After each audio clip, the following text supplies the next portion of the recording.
तर आमच्या 918 बूथपैकी 90% बूथवर आम्ही एक नंबरला आहोत. 90% बूथवर आमचं मताधिक्य आहे. त्यामुळे पार्टीचं जे विस्तारित रूप आहे ते प्रत्येक बूथपर्यंत गेले. म्हणजे एका विधानसभेत जिंकलो, एका विधानसभा मागे आहे असं नाही, तर सर्वकष असं पार्टीचं काम सुरू आहे.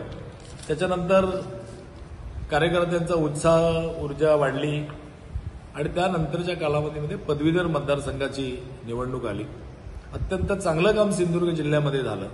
चांगलं मताधिक्य सिंधुदुर्ग जिल्ह्याने दिलं असावं.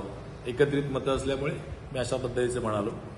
आणि त्यामुळे 100% भाजपा असा जो आमचा मंत्र आहे, खूप दिवसापासूनची इच्छा आहे की पार्लमेंट टू पंचायत सगळी सत्तास्थानं भारतीय जनता पार्टीच्या अखत्यारीत असावी. तर तो एक प्रयत्न आमचा सुरू आहे. पुढचा मोठं विषय आहे, ध्येय मोठं आहे की या जिल्ह्यामध्ये 3 मतदारसंघ आहेत. एक तर आमचा हक्काचा आहे.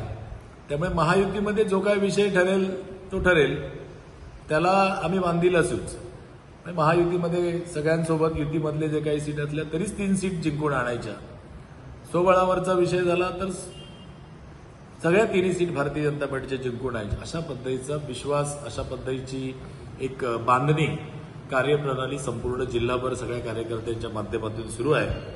त्यामुळे त्याही निवडणुकांमध्ये किंवा त्यानंतरच्या पुढच्या निवडणुका ज्या जिल्हा परिषद, पंचायत समिती असतील, नगरपालिकांच्या असतील, या सगळ्यामध्ये भारतीय जनता पार्टी चांगल्या पद्धतीने विजय मिळवण्यात शंका नाही.